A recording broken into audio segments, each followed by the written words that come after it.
मेरी सौदनिए আসছে ধরায় রমজান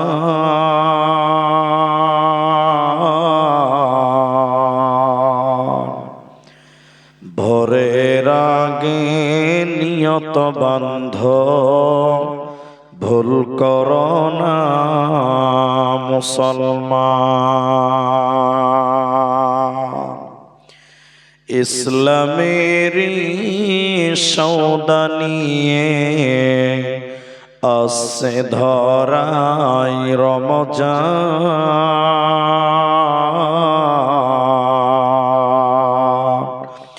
ভোরের আগে নিয়ত বান্ধ ভুল করো না মুসলমান জন্নতেরি আট দরজা রাইয়ান নামে একটি দ্বার সেই দ্বারেতে যাবেন শুধু যারা আল্লাহর রোজাদার ইসলামেরই সৌদানিয়ে আসল ধরায় রমজান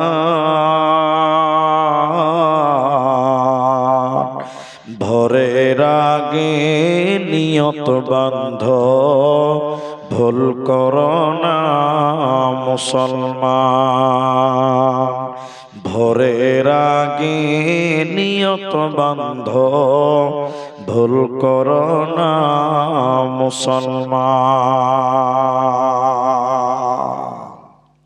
শ্রদ্ধেয় সম্মানীয় চলমান সভার যোগ্যতম সভাপতি স্টেজে ওলামায়ে কেরাম অতিথিবৃন্দ, আমার সামনে গুটি কয়েক দিনদার ইমানদার মুমিন ভাই সকল, দোয়ার কান্টারি মুরব্বী সমাজ, স্নেহের কচি কাঁচা, পর্দার অন্তরালে বসে থাকা মুমিনা সালেহা মা ও বোনেরা, প্রাণ প্রিয় বড় বাগান মানিকচক মালদাবাসী, প্রশংসা সেই মহান মনিবের দরবারে যিনি আমাদেরকে এক মসজিদ কেন্দ্রিক আয়োজিত মাহফিলে বসিয়ে কোরআন এবং হাদিসের কথা বলার, আপনাদেরকে শ্রবণ করার যিনি তৌফিক ইনায়াত করেছেন, সেই মহান মনিবের দরবারে শুকরিয়া জ্ঞাপন করি। একবার মুহাব্বতে বলেন আলহামদুলিল্লাহ। দরুদ ও সালাম বর্ষিত হোক শেরকারে কায়নাত তাজদারে মাদানী নবী কুল শিরোমণি ইমামুল আম্বিয়া নবী মক্কি নবী মাদানী নবী আহমদ নবী মুহাম্মদুর রাসূলুল্লাহ সাল্লাল্লাহু আলাইহি ওয়াসাল্লাম। মোহতারাম ভাইও, আজিজো, নওজওয়ান সাথীও, আমি কোরআনুল কারীম সূরা নাম্বার 2 পারা নাম্বার 2 আয়াত নাম্বার 185 তেলাওয়াত করেছি। কোরআনুল কারীম সূরা নাম্বার 97 পারা নাম্বার 30 আয়াত নাম্বার 1 2 3 তেলাওয়াত করেছি সূরা কাদর। এর সঙ্গে সূরা ইখলাস সম্পূর্ণটি তেলাওয়াত করেছি।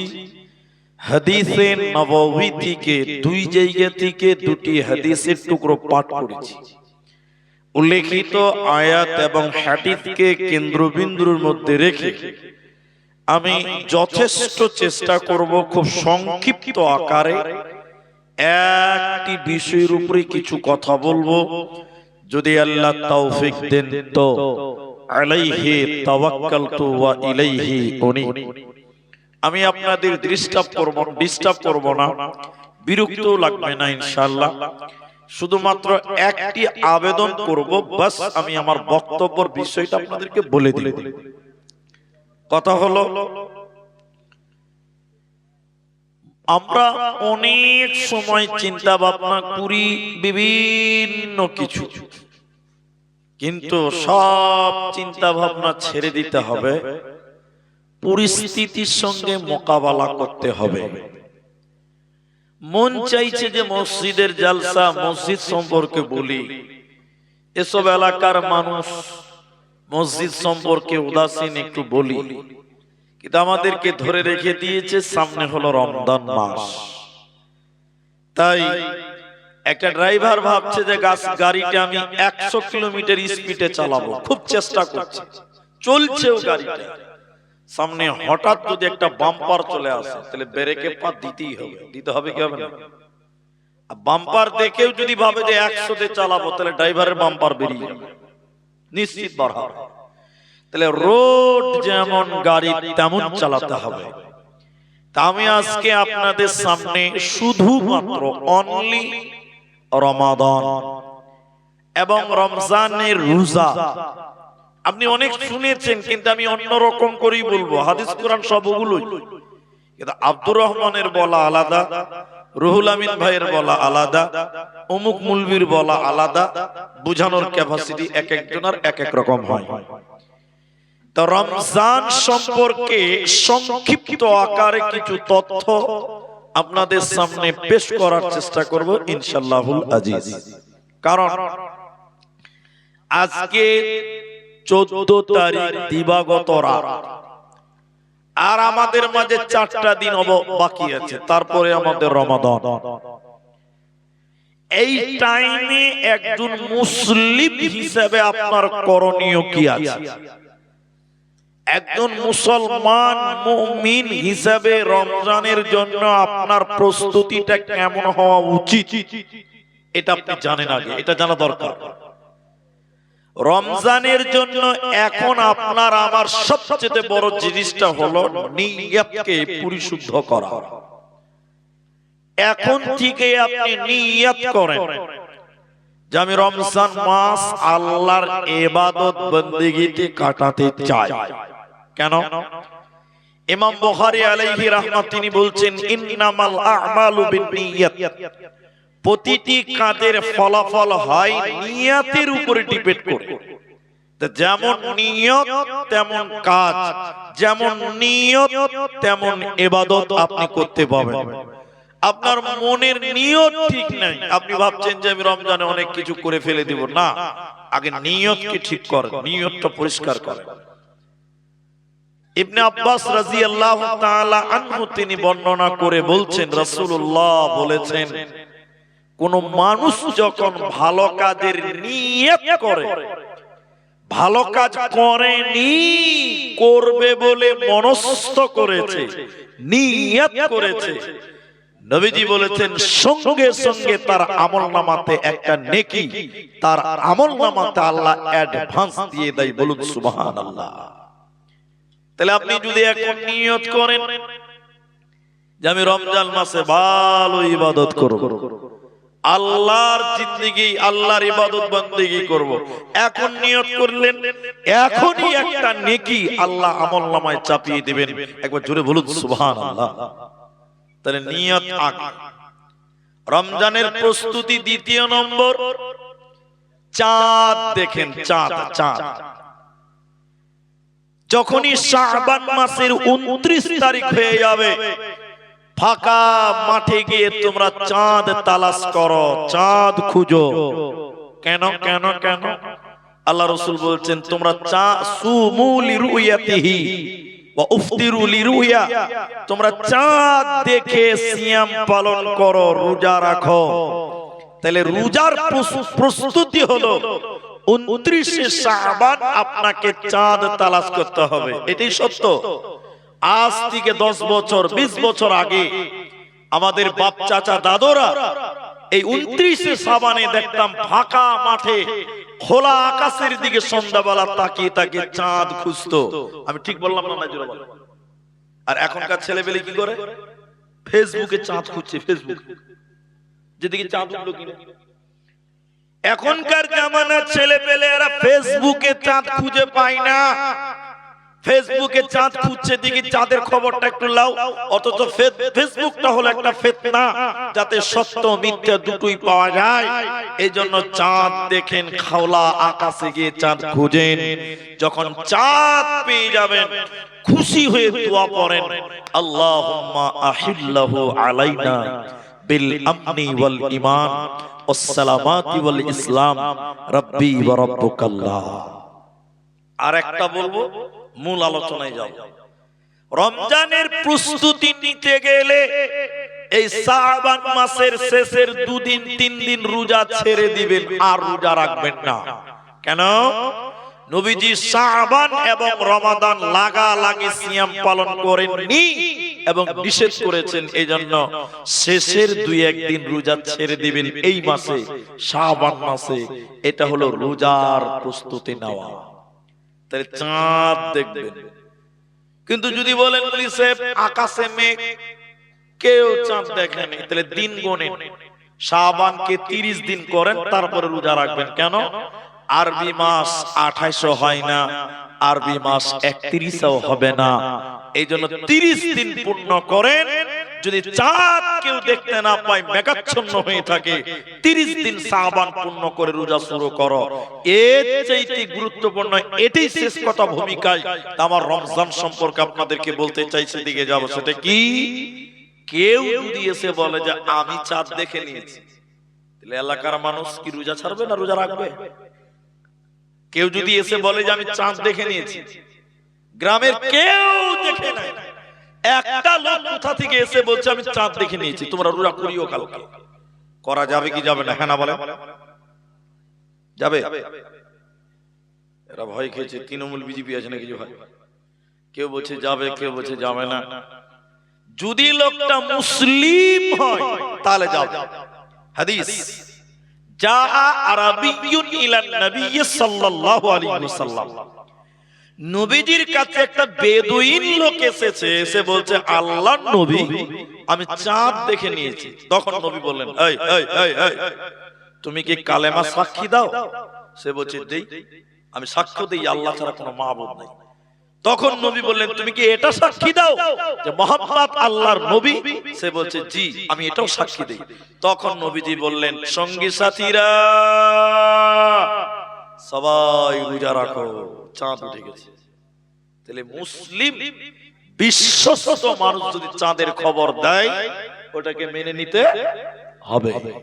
চলেন, আচ্ছা রমজানের এত গুরুত্ব কেন? আরো 11টা মাস আছে, মিনহা আরবাতান হুরুম, 4টা সম্মানিত মাস আছে, কিন্তু রমজানের গুরুত্ব এত বেশি কেন? কোরআনটা দাও, কোরআন কোরআন কোরআন।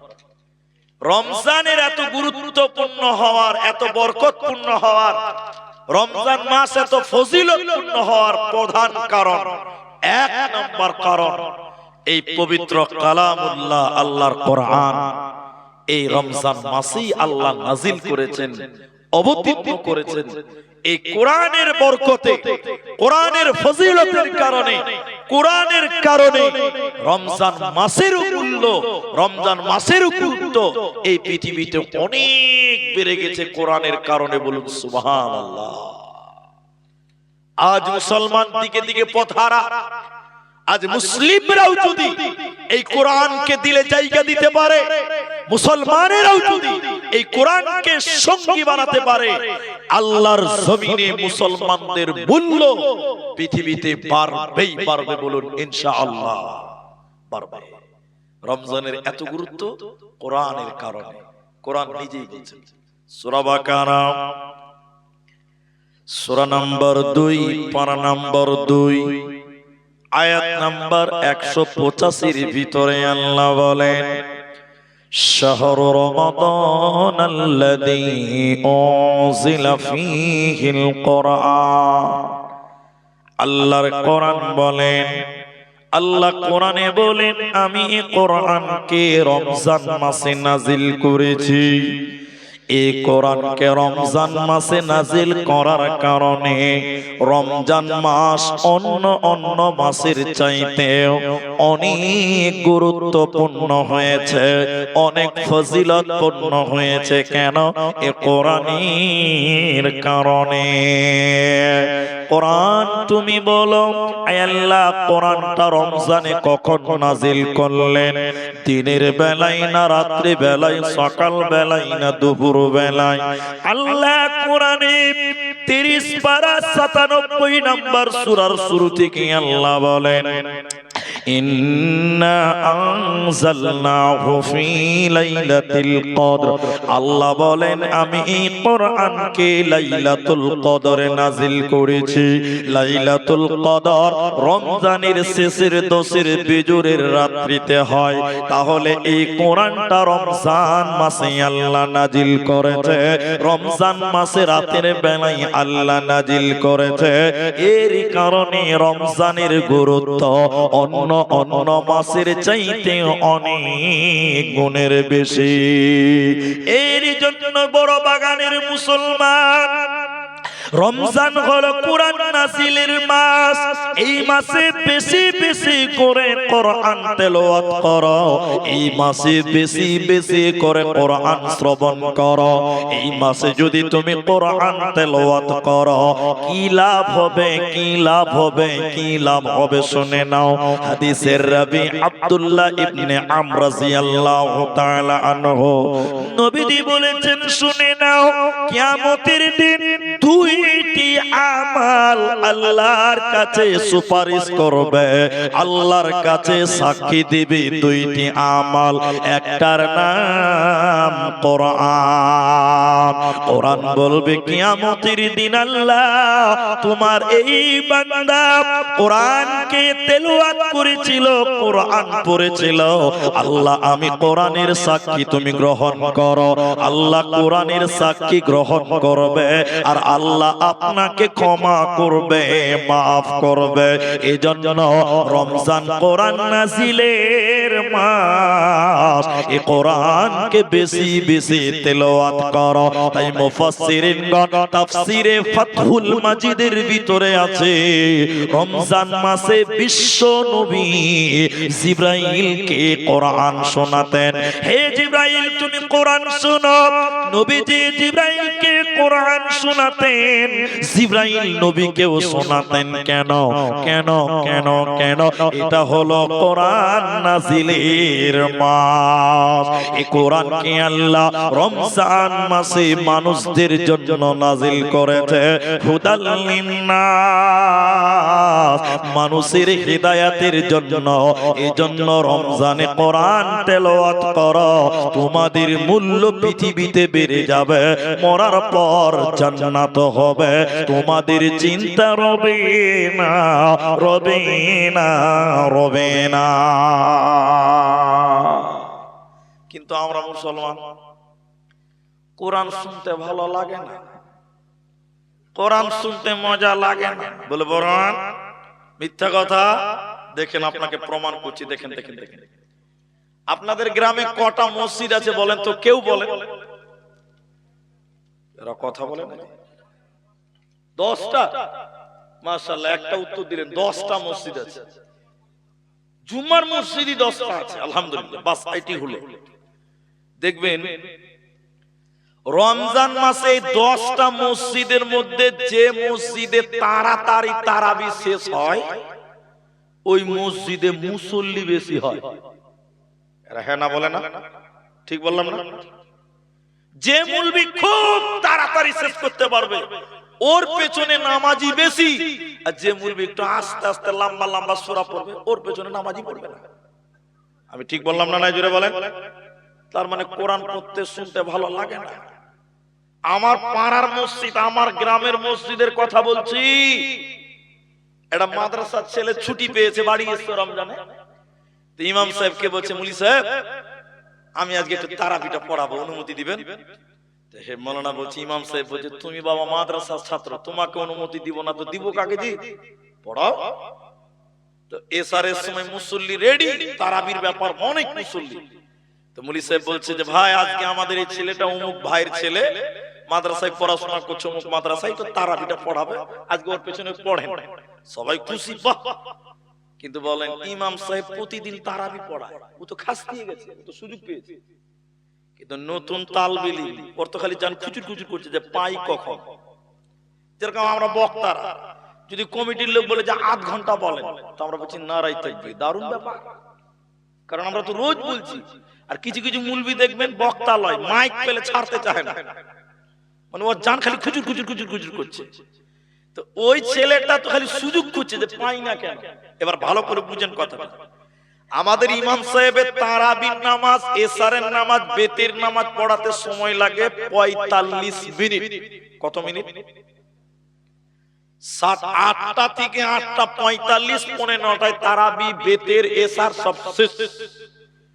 এবার ছেলেটা তারাবি এশারের নামাজ শেষ করেছে, তারাবি শুরু করেছে, ইয়াসিন আল কোরআনিল হাকিম।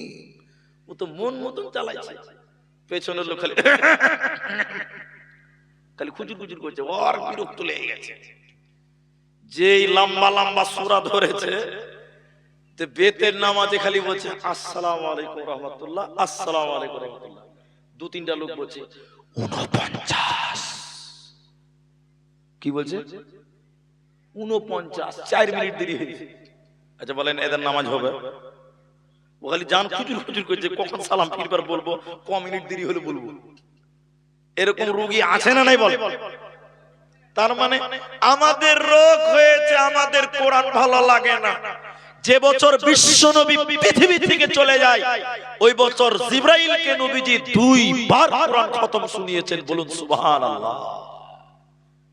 এক এক রাকাত নামাজ পড়েছেন, 2.5 পারা 3 পারা করে কোরআন পড়েছে। আর আমাদের ইমাম সাহেব যদি খালি ইন্না তয়না বলে তো বলছে নারাই তাকবীর, বিশাল ব্যাপার। মানে আমাদের কোরআন শুনতে ভালো লাগে না। আমি মোবাইলে দেখেছি, সত্য মিথ্যা আল্লাহ জানে, এটা বিরাট মসজিদ, তারাবির লিগে ইমাম লিবে, হাফেজ লিবে। এমনি মুলবি আছে খালি তারাবি পড়ার জন্য ইমাম লিবে, এরকম আছে না? এলান করেছে, বিজ্ঞাপন ছেড়েছে, এলাকার সব হাফেজ সাহেবরা রেডি, চলেছে ইন্টারভিউ দেওয়ার লিগে। ইন্টারভিউ দিবে, ইন্টারভিউ। এরা নতুন হাফেজ সাহেব এসেছে, তো বয়স কম। সেক্রেটারি বলছে তোমাকে তো বাচ্চা বাচ্চা লাগছে, তুমি তারাই পড়াতে পারবে? তখন বলছে হ্যাঁ বাচ্চা লাগছে, আমি কোরআনের হাফেজ, আমি তারাই পড়াতে পারবো না, তো তোমার মতো মূর্খ লোক পারবে নাকি? তখন পাঁচা জ্বলে গেছে যে সেক্রেটারিকে মূর্খ বলে দিলাম। যে হাফেজ সাহেবরা লাইন ধরে নিয়েছে যে কোরআন তারাবির ইন্টারভিউ। একটা ছেলেকে বলছে ওই হাফেজ সাহেব, তুমি তারাই পড়াবে? বলে হ্যাঁ। বলে সূরা ফাতিহাটা শোনাও তো দেখি কেমন পারো। এবার দেখেন, এদিকে দেখেন, এদিকে। আলহামদুলিল্লাহি রাব্বিল আলামিন আর রহমানির রহিম মালিকি ইয়াউমিদ্দিন। সভাপতি বলছে ভাই আমার বাতের বেমার আছে, এর পেছনে তারাবি আমি করতে পারবো না ভাই। একে বাত চল। আরেকটা হাফেজ সাহেব, এই তুমি চলবে না, তুমি বড় দেখি সূরা ফাতিহাটা বলো তো। ও শুরু করেছে লম্বা করে টানতে টানতে বলছে। কেসিয়া সাহেব বলছে ভাই আমার কোমরে যে ব্যথা, এর পেছনে তারাবি পড়তে গেলে 3 ঘন্টা লাগবে, একে তারাবি পড়াতে লাগাবি তো আমি তারাবি পড়বো না। ভালো করে পড়ছে, আস্তে আস্তে পড়ছে, পছন্দ হলো না। 3 নাম্বার একটা হাফেজ সাহেব খুব চালাক, ওকে বলছে তুমি একটু সূরা ফাতিহাটা শোনাও তো। ও তখন বলছে আমি তো না পড়লেও পাস, দেখবে? বলে পড়ো। আলহামদুলিল্লাহি রাব্বিল আলামিন আর রহমানির রহিম মালিকি ইয়াউমিদ্দিন গায়রিল মাগদুবি আলাইহিম ওয়ালাদ-দাল্লিন। কইছে নারাই তুমি দারুণ হাফেজ, এটাই চলবে। মাঝখানে দুটো আয়াতই পড়েনি, চোর বুঝি এটাই চলবে। মানে যে যত তাড়াতাড়ি পড়তে পারে এখন মানুষ ওকেই পছন্দ করে। ঠিক বললাম না? না হ্যাঁ না বলে। তার মানে আমাদের রোগ হয়েছে, রোগ রোগ রোগ, কোরআন ভালো লাগে না। শাহরু রমাদানাল্লাযী উনজিলা ফীহিল কোরআন। আমি এই কোরআনকে রমজান মাসে নাজিল করেছি বান্দা। কেন নাজিল করেছে? হুদাল লিন্নাস, মানুষের হেদায়াতের জন্য। এই কোরআনের কারণে রমজানের মূল্য অনেক গুণের বেশি। দ্বিতীয় নম্বর পয়েন্ট, আমরা রোজা রাখবো কেন? রমজান মাসে রোজা রাখতে হবে কেন? এইটুকু কথা খালি মনে রাখবেন, আপনার জানা হয়ে যাবে। গুরুত্ব সহকারে বুঝেন। সূরা বাকারা সূরা নাম্বার 2 পারা নাম্বার 2 আয়াত নাম্বার 183। তখন বললাম 85, এটা 83। এটা সবার জানা, আমি আমার মতন করে আপনাদেরকে বুঝাতে চাইব। আল্লাহ তাবারাক ওয়া তাআলা বলেন, ইয়া আইয়ুহাল্লাযীনা আমানু কুতিবা আলাইকুমুস সিয়াম। আল্লাহ বলেন, হে ঈমানদার মুমিনেরা, তোমাদের উপরে রমজানের রোজাকে ফরজ করলাম। তাহলে রমজানের রোজা ফরজ, এর জন্য আপনাকে রোজা রাখতেই হবে। নামাজ যেমন ফরজ, রমজানের রোজাও তেমন ফরজ। নামাজ ছেড়ে দিলে জাহান্নাম যেতে হবে, রমজানের রোজা ছেড়ে দিলেও জাহান্নাম যেতে হবে। নামাজ না পড়লে গুনাহ হয়, রমজানের রোজা না রাখলেও গুনাহ হয়। এরই কারণে তোমরা রমজানের রোজা রাখো। রোজার গুরুত্ব কত, কেন রাখতে হবে, এত গুরুত্ব কেন? এরপরে আল্লাহ বলেন, কামা কুতিবা আলাল্লাযীনা মিন ক্বাবলিকুম, যেমন রোজা ফরজ করেছিলাম তোমাদের আগেকার লোকদের উপরে, তোমাদের পূর্বপুরুষদের উপরে। তার মানে কোরআন থেকে বোঝা যায় আমাদের আগেকার নবীদের উপরেও রোজা ছিল। রোজা কত গুরুত্বপূর্ণ ইবাদত, শুধু আমাদের জন্য নয়, আমাদের আগেকার নবীর লোকদের উপরেও রোজা ছিল। আমাদের আগেকার নবীর কওমের লোকেরাও রোজা রাখতো।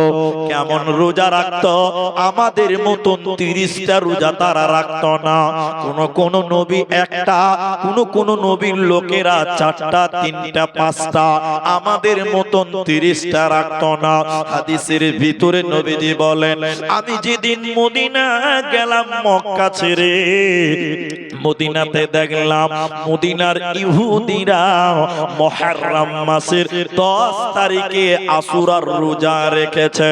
আমি নবী বললাম, ও ইহুদিরা, তোমরা মুহররমের 10 তারিখে রোজা রেখেছো কেন? তারা বলল, এই দিনে আমাদের নবী বনি ইসরাইলের নবী মুসা, আল্লাহ তাকে ফেরাউনের অত্যাচার থেকে মুক্তি দিয়েছিল। আল্লাহকে শুকরিয়া আদায়ের জন্য, আল্লাহকে ধন্যবাদ দেওয়ার জন্য, আল্লাহকে থ্যাঙ্কস জানাবার জন্য আমরা মুহররমের 10 তারিখে রোজা রাখি। এই রোজাটা ওদের জন্য ওয়াজিব ছিল, ফরজ ছিল। তাহলে রমজানের আগে নবী মুসা এবং তার লোকেরা মুহররমের রোজা রাখতো।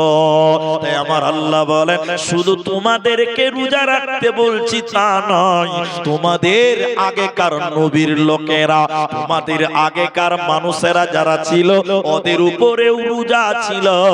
যেমন মুসার লোকেরা একটা রোজা রাখতো মুহররমের রোজা, আর তোমরা 30টা রোজা রাখো, তোমরা হবে কামিয়াব কামিয়াব কামিয়াব। তাহলে আমাদের আগেও রোজা ছিল। পার্থক্য কি? আমরা রাখি 30টা 29টা, ওরা রাখতো 1টা 2টো 5টা এরকম। তাদের আর আমাদের রোজার মধ্যে পার্থক্য নাম্বার 2, আমরা ভোর রাতে সাহারি খাই, ওরা ভোর রাতে সাহারি খেত না।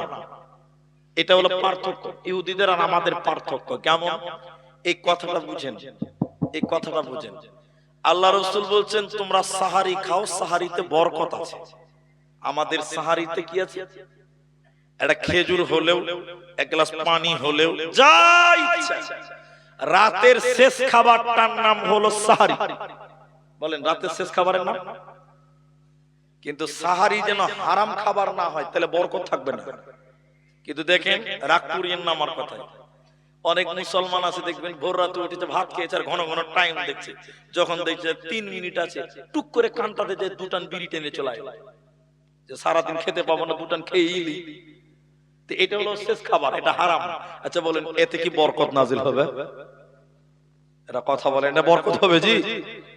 সাহারিতে বরকত, রাতের শেষ খাবারটার নাম সাহারি। আর এখনকার মুসলমান বলছে যে আর সারাদিন আর খেতে পাবো না, তো দুটান বিড়ি খেয়েই, এটা বরকত হবে না, হারাম। তাদের আর আমাদের পার্থক্য, ওরা ভোর রাতে খেত না, আমরা ভোর রাতে খাই, আমাদেরকে আদেশ করেছেন। কিন্তু কেউ যদি ভোর রাতে না খায় তারও রোজা হবে, কোনো টেনশন নেই। কারণ সাহারি খাওয়াটা ফরজ নয়, সাহারি খাওয়া সুন্নাত। সুন্নত ছুটে গেলে ফরজ বাতিল হয় না, বুঝতে পারছেন? নাম্বার 3, ওদের আর আমাদের পার্থক্য হলো কোন জায়গায়? ওরা ইফতার করত দেরিতে, আর আমাদের নবী বলেছেন ইফতার করো তাড়াতাড়িতে। আমার দিকে দেখেন, দেখেন, দেখেন, বেটা, বাপ, পোতা, মা, বহু, বেটি 10 জন বসেছে ইফতার করার জন্য। ইফতার আর মসজিদে আজান দিয়েছে, দেখেন হাইয়া আলাস সালাহ। ছেলেটা খেজুর নিয়েছিল, মুখে দিবে, তোমার বাপ বলছে সারাদিন না খেয়ে থাকলে তার 2 মিনিট থামতে পারবি না, আজানটা হতে দে তারপরে খাবি। এরকম বলে, বলে না? নাই গো, বুঝি 2 মিনিট থাম, সারাদিন তো না খেয়ে থাকলে 1 মিনিট থাম, আজানটা হতে দে তারপর ইফতার করবি না। আজান হতে দেওয়া যাবে না। আপনাদের এই গ্রামে মসজিদে রমজান মাসে ইফতারের কথা মাইকে বলে যে ইফতার করো, আজান দিয়ে দেয়, ইফতার করো বলে। এখানে ইফতার করো বলে অনেক গ্রামে ডাইরেক্ট আজান দেয়, যেরকম আমাদের গ্রামে আজান দিয়ে দেয়। মাইকে বলা বলে সিস্টেম নাই, এক এক জায়গায় এক এক। হ্যাঁ, 20 বার করে বলবে জি। ও মুলবিকে রেখেছেন তো বলার লিগে, তো বলবেই তো জি, আপনারা তো রেখেছেন বুঝলি। দেখেন এখন দেখেন একটা জায়গাতে আজান দিচ্ছে, আজান তখন ইফতার করছে। এখন প্রশ্ন হলো মুলি সাহেব, আজান শুনি ইফতার করব, মুলবির বলার পরে ইফতার করব না কি করব? এর উত্তর হলো আজান শোনার পরে ইফতার করতে হবে না, মুলবির বলার পরে ইফতার করতে হবে না। ভুল হবে বলে, কেন ভুল হবে? দেখেন দেখেন দেখেন দেখেন, আপনার পকেটে মোবাইল আছে, তাতে ঘড়ি আছে, হাতে ঘড়ি আছে, বাড়িতে ঘড়ি আছে, টিভিতে ঘড়ি আছে, আর জালালপুর মাদ্রাসাওয়ালা আপনাকে কাগজ দিয়ে দিয়েছে রোজা ইফতারের টাইম, দেয়নি? দিয়েছে। এখন মুলবি সাহেব বলছে তারপরে ইফতার করছেন, অথবা আজান দিচ্ছে তারপরে ইফতার করছেন, একটু বলেন। আচ্ছা, মুলি সাহেব যে বলছে বা আজান দিচ্ছে, ও ইফতার করে আজান দেয় না না করে আগে বলে? আগে ইফতার করে, ওর পরে আজান দিচ্ছে বা বলছে, তার মানে আগে ইফতার খেজুর হোক পানি হোক খেয়ে দিচ্ছে। তা আপনি ও ইফতার করার পর মাইকে বলছে তখন আপনি করছেন, তো দেরিতে কেন হলো? আপনি কিন্তু 1990 সালে বাস করছেন, মোবাইল আছে, ঘড়ি আছে, কাগজ আছে, টাইম জানা আছে 47। মুলবি বললেও করবেন, আজান দিলেও করবেন, আজান না দিলেও ইফতার করো, টাইম দেখে ইফতার করো, আজানের অপেক্ষা করো না, মুলবির বলার অপেক্ষা করো না। আল্লাহর নবী বলেন ইহুদিরা দেরিতে ইফতার করে, আর আমার উম্মত তাড়াতাড়ি ইফতার করো। আমার উম্মত অতদিন অনলাইনে থাকবে যতদিন তারা তাড়াতাড়ি ইফতার করবে। তো আমি যে কথাটা আপনাদের বলছিলাম, এই রোজা কেন রাখবেন, এই রোজার গুরুত্ব এতটাই, শুধু আমাদেরকে নয় বরং আমাদের আগেকার যারা জামানা ছিল ওই জামানাতেও লোকেরা রোজা রাখতো। তাই আজকের বড় বাগানের মুসলমান, মানিকচকের মুসলমান, তোমাদেরকেও রোজা রাখতে হবে। কেন কেন কেন? রোজা রাখলে কি হবে? আল্লাহ কোরআনে বলেন লাআল্লাকুম রোজা তোমাকে মুত্তাকি বানাবে, রোজা তোমাকে পরেজগার বানাবে, রোজা তোমাকে তাকওয়া অর্জনকারী বানাবে। এরই জন্য তোমরা রমজানের রোজা রাখো, তাহলেই তোমরা পরেজগার জান্নাতি হবে, তোমাদের চিন্তা রবে না, রবে না। আপনার গ্রামের আশেপাশে ইট ভাটা আছে, আছে না? ইট ভাটাতে কেউ কাজ করেছেন? কেউ একজন বলে? কেউ করেননি? করেননি? কিন্তু দেখেছেন তো ইট বানাতে? একটু উত্তর দেন ভাই, দেখেছেন তো? দেখেছেন? আমার দিকে দেখেন, খুব সুন্দর করে বুঝেন, এটা হাদিস কোরআন কিচ্ছু না, এটা যুক্তি। এটা লেবার কোদল নিয়ে গেছে, মাটিতে মারলো ইট বানাবে।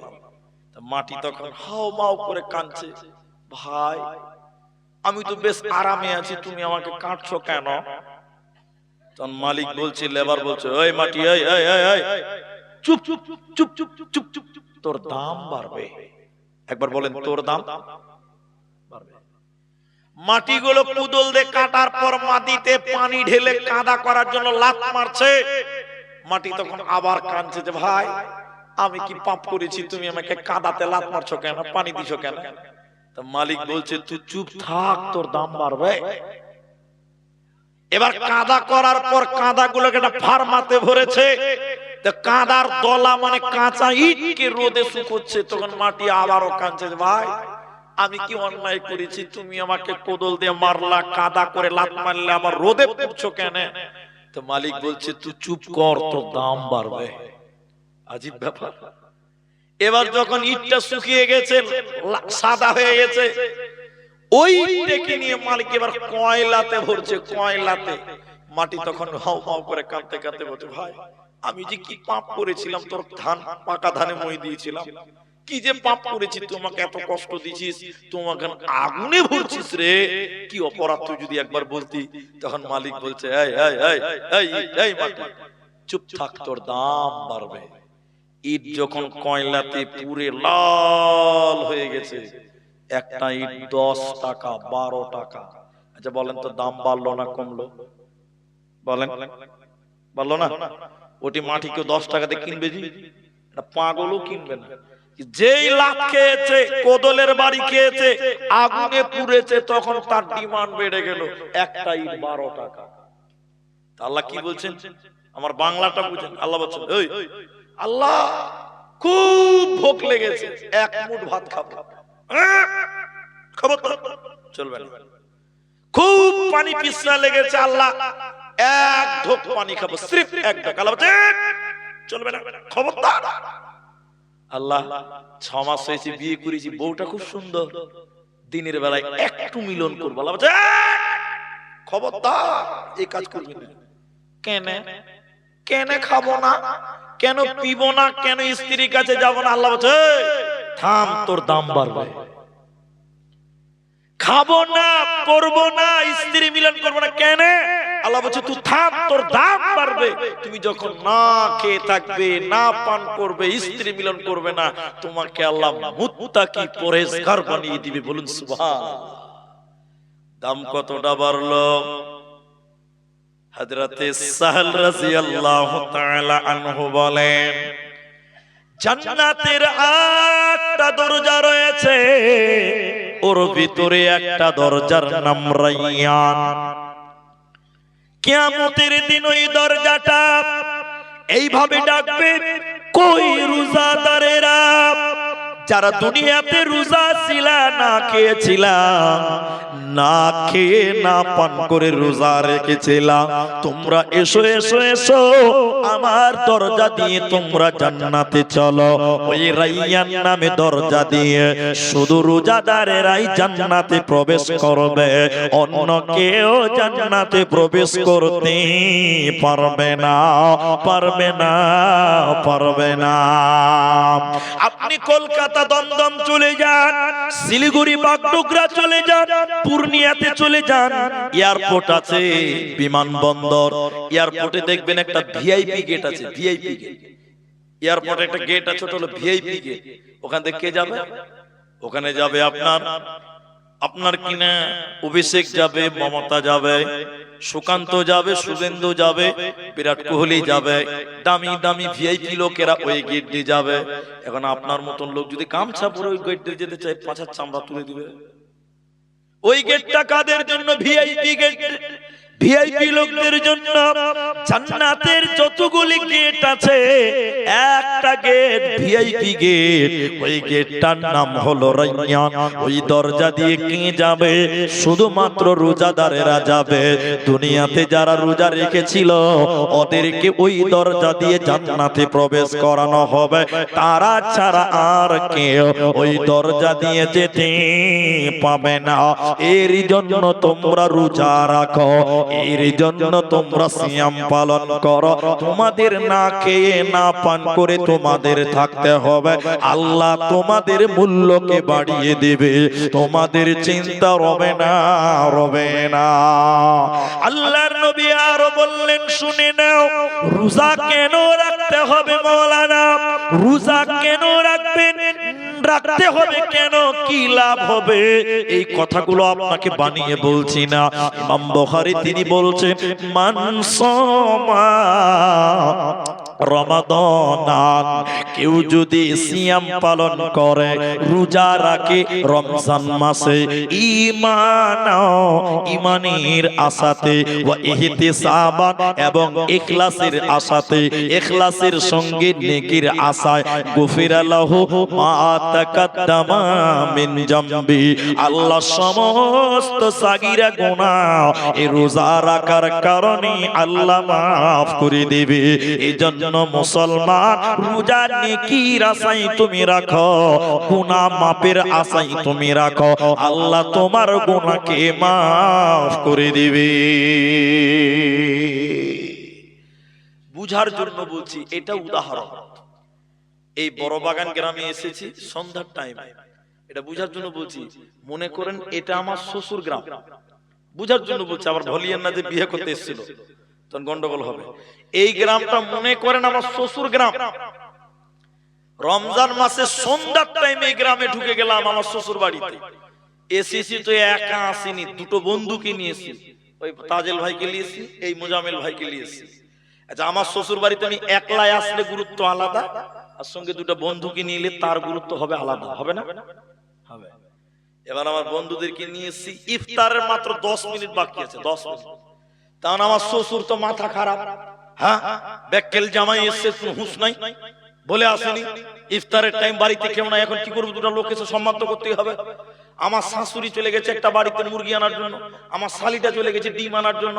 আমার শ্বশুর ফোন করে সারাদেরকে বলছে, তোর জামাই এসে তাড়াতাড়ি খাবার টাবার লিয়ে আয়। একদম ব্যস্ত হয়ে গেছে। তা আমি আমার দুই বন্ধুকে নিয়ে গল্প করছি। কোন বাটপাড়ার পাল্লাতে বিয়ে পড়েছিলাম ভাই, খেতে দিতেও পারে, নাও দিতে পারে। আমার জন্য এরা পেরেশান, আর আমি ঘরে দুই বন্ধুকে গল্প করছি। কোন বাটপাড়ার পাল্লাতে বিয়ে করেছিলাম ভাই, খেতে দিতেও পারে, নাও দিতে পারে। এই কথাটা যদি আমার শ্বশুরের কানে চলে যায়, কি বলবে? এই বাঁদরের বাচ্চা, তোর জন্য আমার স্ত্রী, আমার বেটি, আমার বেটা পেরেশান হয়ে গেল, আর তুই বুঝি খেতে দিতেও পারে, না দিতে পারে? বলবি কি বলবে না? তো রমজানে আল্লাহ জান্নাতকে সাজিয়ে দিয়ে এই বাগানের, বড় বাগানের গরিব মানুষ যারা রোজা গেছে, গরমের দিন তারাবি পড়তে যেয়ে বলছে, মুলি সাহেব একটু দোয়া করেন, আল্লাহ যেন আমাদেরকে মাফ করে দেয়। এটা বুঝার জন্য বলছি। খুব কষ্ট, গরিব মানুষ, সারাদিন হাল বয়েছে, রোজা করেছে, একটু দোয়া করেন, আল্লাহ যেন আমাদের মাফ করে। দেখেন দেখেন দেখেন, মুলি সাহেব দোয়া করেছে, আল্লাহ গরিব মানুষ কষ্ট করেছে, হাল বয়েছে, তবু রোজা ছাড়ে নাই, আল্লাহ গো তুমি এদের গুনাহকে মাফ করে দাও। মুসল্লিরা বলছে আমিন আমিন আমিন। এদের ভিতরে একজন বলছে, যতই আমিন বল, মাফ হতেও পারে, নাও পারে। বাস, এর ক্ষমা হবে? বলেন, এর ক্ষমা হবে? আল্লাহ জয় বাটপার বাড়া, তোর ক্ষমা হবে। আমি যদি বলে দিই চোরের পাল্লাতে বিয়ে করেছি, খেতে দিতেও পারে, নাও পারে, তা আল্লাহ বলবে বাড়া, আমার এতগুলি মুসল্লি জান্নাতের জন্য, গুনার জন্য কাঞ্চা, তুই কি করে বললি? যতই কাঁদো, মাফ হতেও পারে, না পারে, তোর মাফ হবে না, তো উঠ এখান থেকে তাড়াতাড়ি পারা। তো এর নাম ইহতিসাব, মানে নেকির আশা, গুনাহ মাপের আশা, এর নাম ইহতিসাব। আল্লাহর নবী বলছেন এটা বানানো কথা নয়, ইমাম বুখারী বলছেন। আবার বলছেন, মান সামা, কেউ যদি সিয়াম পালন করে, রোজা রাখে, দুইটি শর্ত ঈমানাও ঈমানের সঙ্গে ওয়া ইহতিসাবান ইখলাসের সঙ্গে গুফিরা লাহু মা তাকাদ্দামা মিন জামবি আল্লাহ সমস্ত গুনাহ মাফ করে দিবে রে। এই লোকের কোনো চিন্তা রবে না। হে আমার বাপ, এবার আপনাদের রোজার গুরুত্বটা বলবো। এরপরে আরেকটা হাদিস, রোজা না রাখলে কি শাস্তি হয়। আমি লম্বা করতে পারছি না, পরিবেশ অনুকূলে আমাদের হাতে নেই। মেয়েদের ব্যাপারে বলছে শোনো, জান্নাতে যাবে কারা, জান্নাতি নারী কারা। নবীজি চারটা আমলের কথা মেয়েদেরকে বলেছেন। ওই চারটার ভিতরে দ্বিতীয় নম্বর হলো ওয়াসামাত শাহরাহা, যে মেয়েটা রমজান মাসে রোজা রাখে। রোজা তো আমাদের কেউ রাখতে হয়, কিন্তু মেয়েদের রোজার কথা বললেন কেন? হে মায়েরা কান করে শুনেন, প্রতিটা সাবালিকা মেয়েদের মাসে একবার পিরিয়ড হয়, মাসে একবার মেন্স হয়, মাসে একবার হায়েজ হয়। এবার যে মেয়েদের শরীর খারাপ হয়েছিল, মেন্স হয়েছিল, নাপাক হয়েছিল, পিরিয়ড হয়েছিল, রমজান মাসে 4টা 5টা 7টা পর্যন্ত রোজা করতে পারে না। রে আমার মা, তোমার ওই রোজাগুলো মাফ করা হয়নি, তোমাকে ওই রোজাগুলো কাজা আদায় করতে হবে। এবার কোন মহিলা শরীর খারাপ হওয়ার কারণে ওই 5টা 7টা রোজা যে বাকি হয়ে গেছিল, আগামী রমজান আসার আগে যদি কাজা আদায় করে নেয়, এই মেয়েটার জন্য নবী বলছেন জান্নাতের 8টা দরজা খুলে যাবে। যে দরজা ইচ্ছা ওই দরজা দিয়ে জান্নাতে যাবে। অতএব নারী রে, তোমাদের রমজানের রোজা কি রাখতেই হবে, নচেতে জান্নাত হবে না, পাবে না, পাবে না। যেটি মানুষ আছেন ভাই, এদিকে দেখেন, এদিকে দেখেন, এই চেয়ারে বসে বসে বয়স কম হতে পারে, অভিজ্ঞ বেশি হয়ে গেছে। এটা গর্ব করলাম না, বাস্তব কথা বলছি। বয়স কম কিন্তু অভিজ্ঞ বেশি হয়ে গেছে, এই চেয়ারের অভিজ্ঞতা। আমি এসেই বলেছি যে প্রধান বক্তার পরে যত ভালোই বয়ান করেন লোক থাকবে না। প্রধান বক্তাও গেছে, ও লোক নিয়েও চলে গেছে। এটা আমাদের অভিজ্ঞতা থেকে আমি বলেছি, হবে না। প্রধান বক্তা ছাই মাথা যেই হোক না কেন, ওকে লাস্টেই দিতে হবে। আপনি আমাকে লাস্টে দিয়েছেন, এটা আমার দুঃখ কিছু নাই, কিন্তু জানি প্রধান বক্তার সঙ্গে লোক কাটবে, এটা আমাদের অভিজ্ঞতা থেকে বলছি। কিন্তু একটা কথা আপনাদেরকে বলবো, আজকে মসজিদের জালসা ভাই, রোজা না রাখলে কি শাস্তি হবে, কি আযাব আছে, এই হাদিসটা আপনারা শুনবেন। একবার বলেন ইনশাআল্লাহ। এই হাদিসটাই শুধু শোনায় আপনাদেরকে, তারপরে আমি দোয়ার দিকে আপনাদেরকে নিয়ে যাব। কিছু করার দেখেন, নবীজি স্বপ্নে দেখতেন, স্বপ্নে স্বপ্নে। আর আমার স্বপ্ন মিথ্যা, আপনার স্বপ্ন সত্য হতে পারে, নাও হতে পারে মিথ্যা, কিন্তু নবীদের স্বপ্ন হলো ওহী, আল্লাহ দেখা। হাদিসটা শুনেন। চা খাচ্ছেন মানা করছি না, চা খান, কিন্তু আমার দিকে দেখেন। হাদিসের রাবী হযরতে আবু উমামা, নবীজি স্বপ্নে দেখলেন দুইজন ফেরেশতা নবীজির দুই বাহুতে ধরেছে, ডানে বায়ে ধরে নবীজিকে বসিয়ে বলছেন চলেন ওই যে জাহান্নাম, চলেন জাহান্নাম দেখতে যেতে হবে। নবীজি কাঁপতে কাঁপতে বলছেন এত উপরে তো আমি যেতে পারবো না। তারা বললেন যে আমরা আপনাকে দুদিকে ধরে নিয়ে যাব, যাওয়ার ব্যাপারে কোনো টেনশন নেই, আমি নিয়ে যাব, আমরা নিয়ে যাব। মা নবীকে নিয়ে যেতে লাগলো জাহান্নাম দেখার জন্য। যেতে যেতে যেতে যেতে জাহান্নামের ভিতর থেকে কান্নার আওয়াজ ভেসে আসলো। কারা যেন কান্নাকাটি করছে, বাঁচাও বাঁচাও বলে আর্তনাদ করছে। নবী নিজের কানে শুনতে পেলেন, থাকতে না পেরে বলেন জিবরাইল রে, এরা কারা? মান হাউলাই, কেন কারা এইভাবে কান্নাকাটি করছে জাহান্নামে? বাঁচাও বাঁচাও বলে আর্তনাদ করছে কারা? হে জিবরাইল, তাদের পরিচয় বলো। জিবরাইল বলেন, নবীজি আপনি আগে চলুন, আপনাকে এদের পরিচয় জানানো হবে। নবীজি বলেন, আমি আরো উপরে যেতে লাগলাম, নিয়ে যেতে লাগলো। যেতে যেতে জাহান্নামের দিকে তাকিয়ে দেখলাম কিছু মানুষের পা গুলোকে আকাশের দিকে বাঁধা আছে, আর তাদের মাথা মুখমণ্ডল যেন মাটির দিকে ঝুলছে। পা গুলোকে আকাশের দিকে, মাথা মুখমণ্ডল মাটির দিকে ঝুলছে।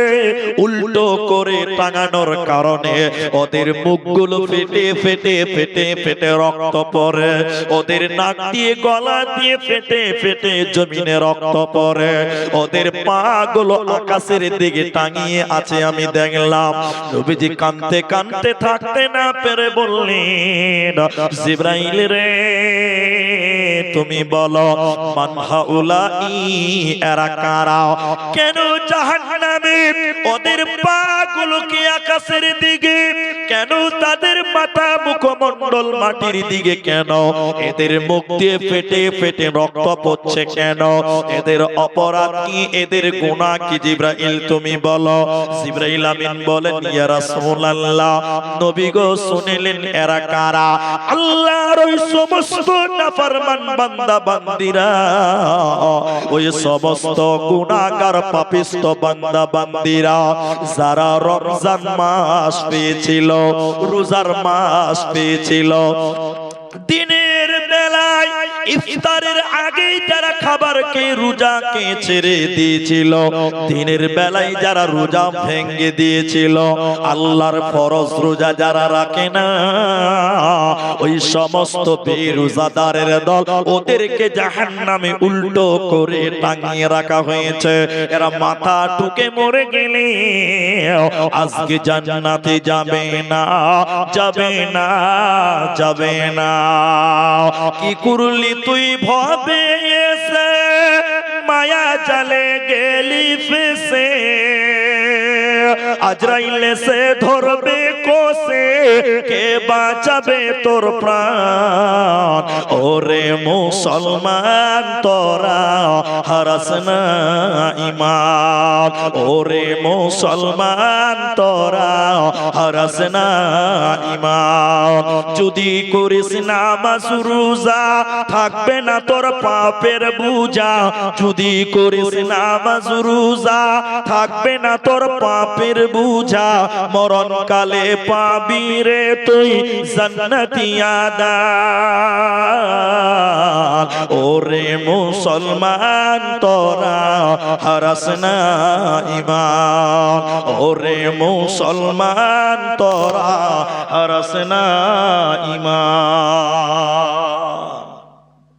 ভাইয়া, তাহলে রমজানের রোজা না রাখলে জাহান্নাম এবং কঠিন শাস্তি। আমরা রোজা রাখবো বলুন ইনশাআল্লাহ।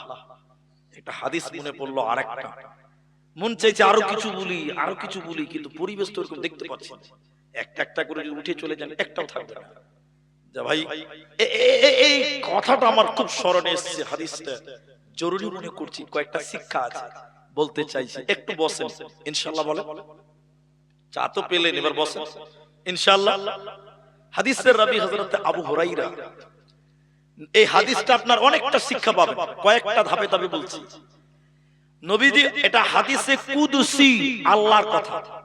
হাদিসের অনেক ভাগ আছে, জাল হাদিস, জয়ীফ হাদিস, মুরসাল হাদিস, মারফু হাদিস, মাউজু হাদিস, হাসান হাদিস, সহিহ হাদিস। এগুলো বাঙালি সাধারণ মানুষ বুঝতে পারবে না, আলেমদের বুঝার আছে, ওরা বুঝলি চলবে।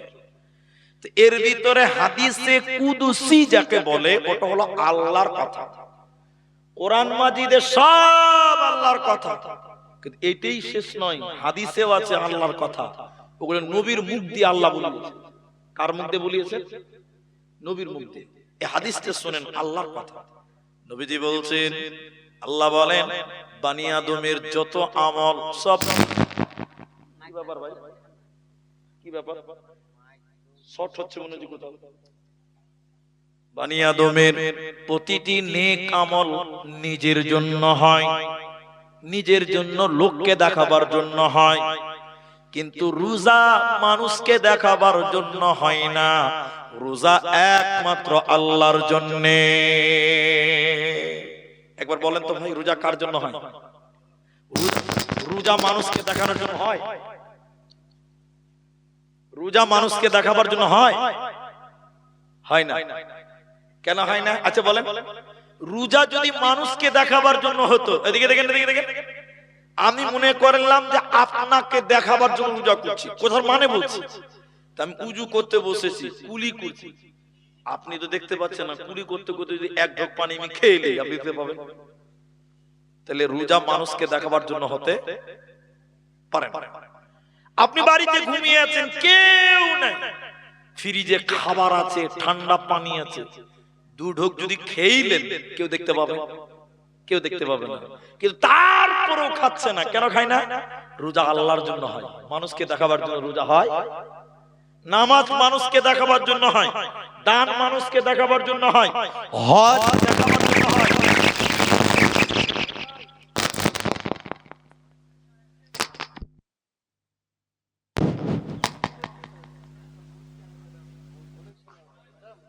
তো রোজাটা একমাত্র আল্লাহর জন্য হয়, আল্লাহর জন্য। পৃথিবীর কোন মানুষকে দেখাবার জন্য রোজা কোনদিন মানুষের জন্য হয় না, ঠিক কিনা? হ্যাঁ না বলেন? তো নবীজি বলছেন, ফাইন্নাহু লি ওয়া আনা আজিজি বি, রোজা যেহেতু একমাত্র আমাকে দেখাবার জন্য হয়, এর বদলাও আমি নিজের হাতে আমার বান্দাদেরকে সার্টিফিকেট দিব। বলুন সুবহানাল্লাহ। যত পুরস্কার আছে ফেরেশতার হাতে হবে, কিন্তু রোজার বদলা আল্লাহ বলেন, রোজা আমার জন্য রাখে বান্দা, ওয়া আনা আজিজি বি, এর প্রতিদান, এর বদলা আমি রহমান নিজের হাতে আমার বান্দাদেরকে দিব। একবার বলুন সুবহানাল্লাহ। এরপরে এক নাম্বার শিক্ষা গেল যে রোজা একমাত্র ইবাদত যেটা লোক দেখানো হয় না, এটা শিক্ষা। দুই, রোজা হলো ঢাল। রোজা মানুষকে গুনাহ থেকে বাঁচায়। রোজা মানুষকে কি থেকে বাঁচায়? নবীজির পরে বলে, কেউ যদি তোমার সঙ্গে ঝগড়া করতে আসে, ঝামেলা করতে আসে, মারামারি করতে আসে, গালি দিতে আসে, ঝগড়া করতে চাই, তুমি বলো আনা সাইম, আমি রোজাদার, আমি তোমার সঙ্গে ঝগড়া করব না, গালি দেব না, ঝামেলা করব না, তর্ক করব না। তাহলে 2 নম্বর যেটা বোঝা যায়, রোজা অবস্থায় ঝগড়া করা যাবে না, গালি দেওয়া যাবে না, তর্ক করা যাবে না। যদি গালি দেন, যদি তর্ক করেন, যদি ঝগড়া করেন, রোজার নেকি কমে যাবে। রাত দিন গালি দিয়েছে রোজা রেখে, নেকি কমবে, ঝগড়া করছেন, নেকি কমে যাবে। 3 নাম্বার, রোজাদারের 2টি আনন্দ। একটি হলো ইফতারে, সারাদিন না খেয়ে আছেন, ইফতার ফল, ফ্রুট, মিষ্টান্ন, খেজুর, মুড়ি, পেঁয়াজু, বিভিন্ন রকম খাবার রেডি হয়ে গেছে, ঠান্ডা পানি রেডি হয়ে গেছে, মনে হচ্ছে জগটাও খেয়ে নি তো আনন্দ হবে। রোজাদারের সামনে যখন খাবারগুলো সেজে যায়, রোজাদারের মনটা শান্তি হয়, আনন্দ পায়। রোজাদারের 2টি আনন্দ, একটি আনন্দ ইফতারে, আর এক আনন্দ রোজ হাসরে আল্লাহ তাআলার দিদারে। রোজাদারের সঙ্গে আল্লাহ সরাসরি কথা বলবেন, মাঝখানে কোনো পর্দা থাকবে না। কি উপকার পেলেন, কি উপকার পাবেন? আপনি মালদা গিয়েছেন যারা জানেন, রথবাড়িতে দেখবেন ওই ওভারব্রিজটাতে সাইনবোর্ড লাগা আছে, আস্থা হারবাল, কলকাতা হারবাল, জি শিলিগুড়ি হারবাল। তো ওখানে মেয়েদের ছবি দেওয়া আছে, নেকেড ছবি। কি লেখা আছে জানেন? যাদের যৌন ক্ষমতা কমে গেছে, আস্থা হারবাল এসো, তোমার যৌন ক্ষমতা বৃদ্ধি পাবে। যৌন ক্ষমতা, সেক্স ক্ষমতা কমে গেছে, এর চেয়ে নিচে আর বললাম না। স্বামী স্ত্রী মিলনের সক্ষমতা কমে গেছে যাদের, চলে এসো কলিকাতা হারবাল, আয়ুর্বেদিক ওষুধ, তুমি ভালো হয়ে যাবে। এটা সহজ, ভালো। পৃথিবীতে যৌন ক্ষমতা বাড়াবার ওষুধ আছে। আচ্ছা বলেন তো, কোন জায়গায় লেখা দেখেছেন যে যৌন ক্ষমতা কমাবেন কারা কারা? আমার কাছে এসে যৌন ক্ষমতা কমাবার জন্য কোন ওষুধ আছে পৃথিবীতে? বলেন, কোন ওষুধ নাই কমাবার, বাড়াবার ওষুধ আছে, কমাবার কোন ওষুধ পৃথিবীতে নাই। কিন্তু মুহাম্মদ সাল্লাল্লাহু আলাইহি ওয়াসাল্লাম বললেন যৌন ক্ষমতা কমাবার ওষুধের নাম হলো রোজা, সিয়াম। হাদিসের ভাষায় নবীজি বললেন ফাইল্লাম ইয়াসতাতি ফাআলাইহি বিস-সাওম ফাইন্নাহু লাহু বিদা। নবীজি বলেন তুমি রোজা রাখো, রোজা তোমার যৌন ক্ষমতার চাহিদাকে মিটিয়ে দিবে, তোমার যৌন ক্ষমতাকে কমিয়ে দিবে, রোজা তোমার সেক্সের পাওয়ার তোমার কমিয়ে দিবে। এই জন্য রোজা ইহকালে এবং রোজা পরকালে দুই জায়গাতেই আপনার কল্যাণ বয়ে আনতে পারে, উপকার করতে পারে। এই জন্য কেউ যেন ইচ্ছা করে একটা রোজাও ছেড়ে না দেই। আমরা রোজা ছাড়বো না, বলুন ইনশাআল্লাহ। যারা বিয়ে করেছেন তাদের জন্য জরুরি কথা, দিনের বেলায় স্ত্রী মিলন করা যায় না। যদি করে ফেলেন অনেক সমস্যা, করে ফেললে অনেক সমস্যা। হাদিস, একটা লোক নবীজির কাছে এসে বলছেন আনা হালাক, আল্লাহর নবী আমি শেষ হয়ে গেলাম, আমি ধ্বংস হয়ে গেলাম, আমি বরবাদ হয়ে গেলাম। নবীজি বলছেন ওই ওই ওই, কিসে তোমাকে বরবাদ করলো, কিসে তোমাকে ধ্বংস করেছে? তখন বলছে হুজুর রোজা রেখে দিনের বেলায় স্ত্রীর সঙ্গে মিলন করে নিয়েছি, আমি ধ্বংস হয়ে গেলাম। নবীজি বললেন এই তুমি একটানা 2 মাস রোজা রাখো। একবার মুখ খুলেন, 2 মাস মানে 60টা রোজা, একটা একটা করে মাঝে মধ্যে না, একটানা রাখতে হবে, একটাও ছাড়া যাবে না। তখন ওই লোকটা বলছে যে আল্লাহর নবী 30টা রোজা রাখতে গিয়ে এই তো মাঝখানে আকাম করে দিয়েছি, এখন আবার 60টা আমার দ্বারা হবে না। নবীজি বললেন তুমি যদি 60টা রোজা রাখতে পারো 60 জন মিসকিনকে তুমি খিলাও। 60 জন, 60 জন মিসকিনকে খিলাতে গেলে মোটামুটি 15 কেজি মাংস লাগবে, কম চাইল ডাইল ভাত গ্যাস আরো তো কত কিছু আছে। লোকটা বলছে হুজুর আমি তো গরিব মানুষ, আমি কি এতটি ফকিরকে খিলাতে পারবো? অনেকটি অপশন দিয়েছি, কোনটাই পারে না। শেষের বেলায় নবীজি এতটি খেজুর নিয়ে ওই লোকটাকে বলছে যা এই খেজুরগুলো তুমি বাড়িতে যাও আর রাস্তাতে যত গরিব মানুষ ফকির পাবে তাদেরকে বিলি করে দাও, আল্লাহ তোমাকে মাফ করবে। লোকটা খেজুরগুলো পেয়ে বলছে আল্লাহর নবী আমার এলাকাতে আমার চাইতে গরিব মানুষ আর কেউ নাই। নবীজি বলছে তাহলে তুমি খাও গা, যাও, তোমার চাইতে ফকির যদি আর কেউ না থাকে তো তুমি খাও গা, যাও। তো মাসলা যেটা বলতে চাইছি, স্বামী স্ত্রী বৈধ সম্পর্ক, কিন্তু দিনের বেলায় রমজান মাসে রোজা রেখে এই কাজ করলে বড় কাফারা। সাবধান, যারা বিয়ে করেছেন বউটা আপনার, বাড়িটা আপনার, সুযোগ পেলেই সব ব্যবহার করতে পারবেন, কিন্তু দিনের বেলায় রোজার মাসে এই কাম করা যাবে না। ইফতারের পর আবার হালাল, রাতে যতবার ইচ্ছা মিলন হতে পারে, কোনো গুনাহ হবে না। আর একটা পয়েন্ট আপনাকে মনে রাখতেই হবে, এটা জরুরি, অত্যন্ত জরুরি। ফজিলতের কথা আপনাকে অনেকটি বলতে পারবো, কিন্তু আপনি সময় দিতে পারবেন না। কেউ যদি আল্লাহকে খুশি করার জন্য একদিন রোজা রাখে, বলেন কয়দিন? একদিন। নবীজি বলেন ওই লোকটাকে জাহান্নাম থেকে 70 বছরের রাস্তা দূরে সরিয়ে দেওয়া হবে। বলুন একবার সুবহানাল্লাহ। আপনি থাকবেন এক জায়গাতে আর জাহান্নাম 70 বছরের পথ দূরে চলে যাবে। যদি একটা রোজা রাখেন, তাহলে আপনি যদি 30টা রোজা রাখেন, তাহলে আপনার নেকি হবে না? নাই? জোরে বলুন, হবে। এই জন্য নেকির আশায় নিজের গুনাহকে মিটিয়ে নেওয়ার জন্য আল্লাহর কাছে এই রোজার জন্য নিয়ত করেন, রমজান মাসের জন্য নিয়ত করেন। শেষের পয়েন্টটা আর আগালাম না, আপনাদের এই মসজিদটার জন্য ঘড়ির কাঁটায় 12টা বেজে 20 মিনিট বেজে গেছে। ঘড়ির কাঁটায় এই কথাটা বলে একটা দোয়া শিক্ষা দিব, দোয়াটা নিয়ে বাড়ি যাবেন। 1000 টাকা আমার হাতে একজন দিয়েছেন, লোকজন কেউ না। এখানে যেটি মানুষ আছেন, আগামী কালকেও জালসা হবে ইনশাআল্লাহ।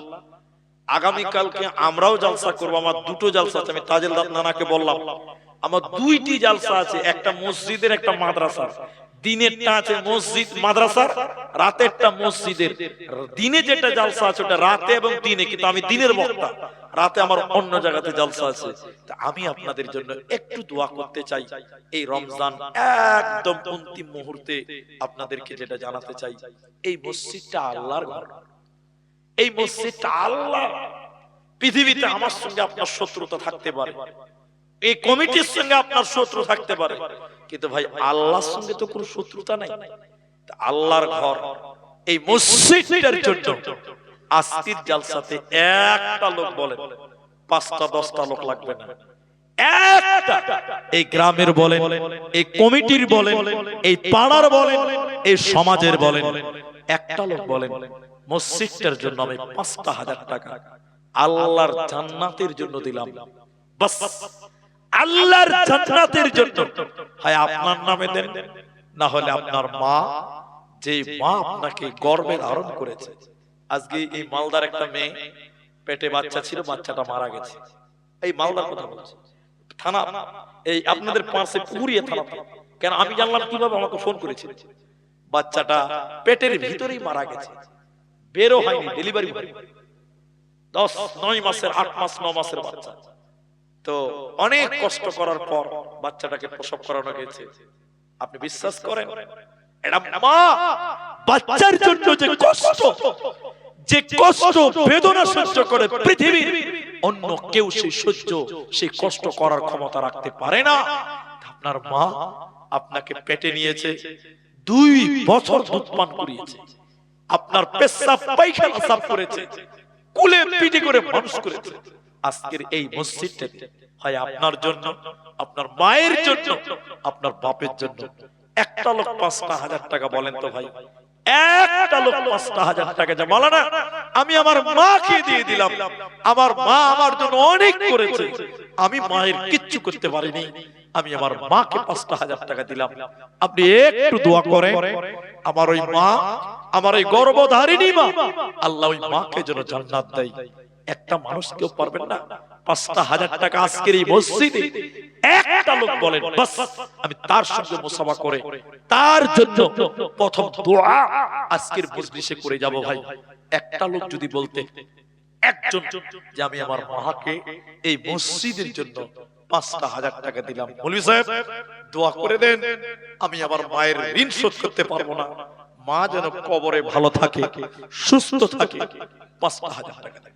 আচ্ছা আপনি দিচ্ছেন, কি নাম আপনার? আইয়ুব। মাশাআল্লাহ মাশাআল্লাহ, একজন জলিলুল কাদার নবীর নাম আইয়ুব। আমাদের একজন নবী ছিলেন আইয়ুব আলাইহিস সালাম। আইয়ুবের মতনই বাবা মা আছে আপনার? বাবা আছে? বাবা নাই, মা আছে। আমারও বাবা নাই গো, আমারও মা বেঁচে আছে। এই জালসা সফরেই ছিলাম, বাপকে হারিয়েছি, বাপের জিন্দা মুক্তা, মৃত্যুকালের কথা শুনতে পারিনি। আমি মুর্শিদাবাদের বেল লাগাইছিলাম, আব্বাকে হারিয়েছি। আমার আইয়ুব, আল্লাহ বাপ মারা গেছে, রব্বুল আলামিন আয় রহমান আয় আরশের মালিক, তোমার কাছে দোয়া করি, আল্লাহ বাবার কবরের শাস্তিকে maaf করো, আল্লাহ মা বেঁচে আছে, মায়ের জীবনের গুনাহ খাতা maaf করো। একটু বলুন আল্লাহুম্মা আমিন। আল্লাহ তাআলা আয় আরশের মালিক, গভীর রাত্রিতে তোমার কাছে দোয়া করি, ওই বাবা যদি দুনিয়াতে কোনো ভুল করে থাকে, আল্লাহ কবরে যদি কোনো বিপদে থাকে, এই ছেলের দানের জন্য বাবার কবরের শাস্তি তুমি maaf করো। বলুন আল্লাহুম্মা আমিন। আল্লাহুম্মা মাগফির লাহু ওয়ারহামহু ওয়াসাব্বিতহু, আয় রব্বে করিম, এই দান বদলে তুমি তার দান কবুল করে বাপ মা যারা বেঁচে আছে তাকে ভালো রাখো, যিনি মারা গেছে maaf করো। আল্লাহুম্মা আমিন, আল্লাহুম্মা আমিন। মাশাআল্লাহ মাশাআল্লাহ। বলুন বাপজি। আচ্ছা বাপজির এক বস্তা সিমেন্ট লেখা, কি নাম হবে? মঞ্জুর আলী। ভাই আপনাদের এই গ্রামে, আপনাদের এই পাড়াতে কি আর কেউ নাই গো? আর কেউ কি নেই যে মাকে আমি দিলাম, বাবাকে আমি দিলাম, এরকম আর একটা লোক কেউ নাই? আমি দোয়া করে দিব, 12টা 12:30 বাজেনি এখন, বলবেন না কেউ কি নেই? মঞ্জুর আলী সাহেব এক বস্তা সিমেন্ট দিয়েছেন, আমি দোয়া করব, একটু থামেন। 5,000 টাকা আমার আইয়ুব দিয়েছে, বাবা নাই। আজকে আমার মায়েরা যারা প্যান্ডেলে আছে, আমার ভাইরা যারা এখানে আছেন, অনেকেই মনের আশা আল্লাহর জন্য, মা বাপের জন্য আমিও দিব। যদি পারেন এখন দেন, না পারলে বলেন কালকে জালসাতে এসে দিবেন, আপনি নামটা বলেন যে মাওলানা আমিও দিব ৫,০০০ টাকা। ৫,০০০ টাকা কি মাকে দিতে পারবো না আমরা? মায়ের দুধ পান করেছেন গো, শরীরের চামড়া কেটে মায়ের জুতা পরান, মায়ের ঋণ শোধ হবে না। আল্লাহু আকবার। একজন দিলেন তাও ৫,০০০ টাকা। আমি আশা করব আমার মায়েরা, আমার বোনেরা, আমার বেটিরা, আপনাদের ভিতরে যদি কেউ পারেন ৫,০০০ টাকা আর কেউ দেবেন। কারণ মেয়েদের প্যান্ডেলে আমি চাইনি। আর খুশির খবর হলো মমতা ব্যানার্জি আপনাদেরকে ১২,০০০ দিচ্ছিল বছরে, আর এখন হয়ে গেছে ওটা ১৮,০০০। মানে এতদিন দিচ্ছিল ১,০০০, এখন দিবে ১,৫০০। তাহলে মেয়েদের বরকত হয়েছে। আমরা দোয়া করি আরো বরকত দিক। যদি মা বোন কেউ মনে করেন পারবো তো দেখবেন, না পারলে এটি যেখানে আছেন ১,০০০ টাকা দেন না গো। একজন দিয়েছেন ১,০০০ টাকা, ১,০০০ টাকা একজন দিয়েছেন। আর কেউ বলেন ১,০০০ টাকা। আমি ৫,০০০ চেয়েছি, একজন দিয়েছেন। আমি আরেকটা আবেদন করলাম, না পারলে ১,০০০ করে ৫টা লোক বলেন, একজন দিয়ে দিয়েছেন না ৪টা লোক বলেন। ১,০০০টা টাকা আল্লাহর ঘর মসজিদের জন্য, এটা বিশাল ব্যাপার। মসজিদ সরাসরি বলা যায় বানাল্লাহ, আল্লাহর ঘর যদি কেউ বানান এটা আল্লাহর ঘর। ১,০০০ টাকা কেউ নাই যুবক ভাইয়েরা যে মসজিদকে আমি ১,০০০ টাকা দিলাম, শেষের বেলায় আমি দোয়া করে নেমে যাব। এই খালি মজলিসে চিল্লাবো না, বেশি টাইম নষ্ট করবো না। ১,০০০ টাকা, সির্ফ ১,০০০ টাকা। এদিকে আছেন, আমার দিকে আছেন। ওরা চাইনি তো আমি চেয়েছি। কি নাম আপনার? নূহ। এটাও নবীন নাম। মাশাআল্লাহ। কত দিচ্ছেন আমাকে? ১,০০০ টাকা। মাশাআল্লাহ, মাশাআল্লাহ। নূহ ইনি একজন নবীর নামই নাম। তিনি দ্বিতীয় নম্বরে ১,০০০ টাকা। ১,০০০ টাকা আর কে দিবেন? আর ৩টা লোক বলেন ১,০০০ টাকা। মা বোন আপনারাও পারবেন ১,০০০ টাকা। ১,০০০ টাকাটা বেশি দাম নয়, মাত্র ১,০০০ টাকা। আল্লাহ নূহ ১,০০০ টাকা। আল্লাহ মা বাপ আত্মীয় স্বজন যারা কবরে গেছে তুমি তাদেরকে মাফ করো। আয় রব্বে করিম, তুমি তাদের জীবনের গুনাহ মার্জনা করো। আল্লাহ আয় রহমান, আয় আরশের মালিক, তুমি তাদের দান কবুল করো। আচ্ছা, আরেকজন দিয়েছেন ৬০০ টাকা। ১,০০০ টাকা তাহলে আর কেউ পারবেন না গো? আল্লাহু আকবার। আর কত রক্ত ঝরবে। না না, বেরিয়ে গেলেন নাকি? আচ্ছা, আমরাও নেমে যাই। আর কত রক্ত ঝরবে, আর কত মানুষ মরবে, আর কত রক্ত ঝরবে, আর কত মানুষ মরবে। কখনো কি আর সোনালি জামানা, উমারের যুগ ফিরে আসবে, শান্তির যুগ ফিরে আসবে, আর কত রক্ত ঝরবে, আর কত মানুষ মরবে। যারা চলে গেছেন, চলে যাচ্ছেন, ভাবছেন যে আগামী কালকে দিব, শেষ দিনের বেলায় দিব, আলহামদুলিল্লাহ ১,০০০ করে দুজন দিয়েছেন। একজন ১ বস্তা সিমেন্ট দিয়েছেন, একজন দিয়েছেন ৬০০ টাকা, আমার এক ভাই আইয়ুব দিয়েছেন ৫,০০০ টাকা। পরিশেষে আল্লাহর কাছে দোয়া করি, আয় রব্বে করিম, যারা যে নিয়তে দান করলেন আল্লাহ প্রত্যেকের নেক উদ্দেশ্য তুমি পূর্ণ করো। আমরা বলি আল্লাহুম্মা আমিন। এখানে যেটি মানুষ আছেন ভাই, ১০০ টাকা করে টাকাও যদি পারেন, ১০০ টাকা, মাত্র ১০০ টাকা। এখানে অনেকটি লোক আছে, ১০০ টাকা দিবেন, ৫ জন মানুষ একটু উঠে আসেন না? আলহামদুলিল্লাহ। আরেকজন দিয়েছেন ৬০০ টাকা, তাহলে ৬০০ টাকাও দুজন হয়ে গেল। ১০০ টাকা দিবেন, এরকম কেউ আছেন? শেষ দান মনে করে করে যান, আমি দোয়া করে নেমে যাচ্ছি। শেষ পয়েন্ট, ১০০ টাকা আল্লাহর ঘরকে দেন। যেমন মুসাফা করা হলো, ১০০ টাকা দেওয়া হলো। ভাঙা মজলিসে আপনাদেরকে বিরক্ত করছি না। ১০০ টাকা যদি কেউ মনে করেন দেব, এটা মুসাফা করে যান ইনশাআল্লাহ। আপনি কত দিচ্ছেন ভাইজান? ২০০ টাকা। আলহামদুলিল্লাহ। অনলাইন দেন, স্ক্যানার দেন। মাশাআল্লাহ, মাশাআল্লাহ, বারাকাল্লাহ, জাযাকাল্লাহ। আরেকজন যুবক ভাই দিলেন ২০০ টাকা, একজন দিয়েছেন ৫০০ টাকা, একজন দিয়েছেন ৬০০ টাকা। আল্লাহ তুমি কবুল করো। আল্লাহুম্মা আসিন, জলদি আসিন, জলদি আসিন ভাই। আর কত রক্ত ঝরবে, আর কত মানুষ মরবে। 150 টাকা, 500 টাকা, আল্লাহ 200 টাকা, 100 টাকা। জাযাকাল্লাহ, বারাকাল্লাহ, হিয়াকাল্লাহ। আল্লাহ তুমি কবুল করো, আল্লাহ নেক মাকসাদকে তুমি পূর্ণ করো। 100 টাকা করে চেয়েছিলাম, আলহামদুলিল্লাহ 200 টাকা। জাযাকুমুল্লাহ, হাইয়াকাল্লাহ, বারাকাল্লাহ। আরেকজন দিয়েছে 200, আরেকজন দিয়েছেন 100 টাকা। আল্লাহুম্মা আমিন। আচ্ছা, মেয়ে লোক কি সব বাড়ি চলে গেছে নাকি? আল্লাহু আকবার, জাযাকুমুল্লাহ, হাইয়াকাল্লাহ, বারাকাল্লাহ। আল্লাহ যারা দিল সবার মনের আশা উদ্দেশ্য পূর্ণ করো। আরেকজন যুবক ভাই দিয়েছেন 200 টাকা। আল্লাহুম্মা সাল্লি আলাইহিম, আল্লাহুম্মা বারিক আলাইহিম, জাযাকুমুল্লাহ, হাইয়াকাল্লাহ, বারাকাল্লাহ, আহসানাল জাযা ফিদ দুনিয়া ওয়াল আখিরাহ। আরেকজন ভাই দিয়েছেন আল্লাহ 200 টাকা।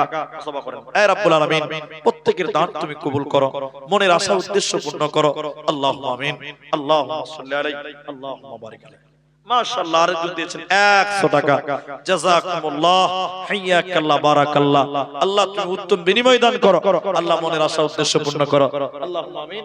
আল্লাহুম্মা সাল্লি আলাইহি, আল্লাহুম্মা বারিক আলাইহি।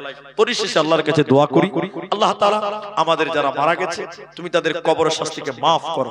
আল্লাহ তাআলা যারা অসুস্থ রয়েছেন তুমি তাদের শিফায়ে কামেলা আজেলা দান করো। আল্লাহুম্মা আমিন।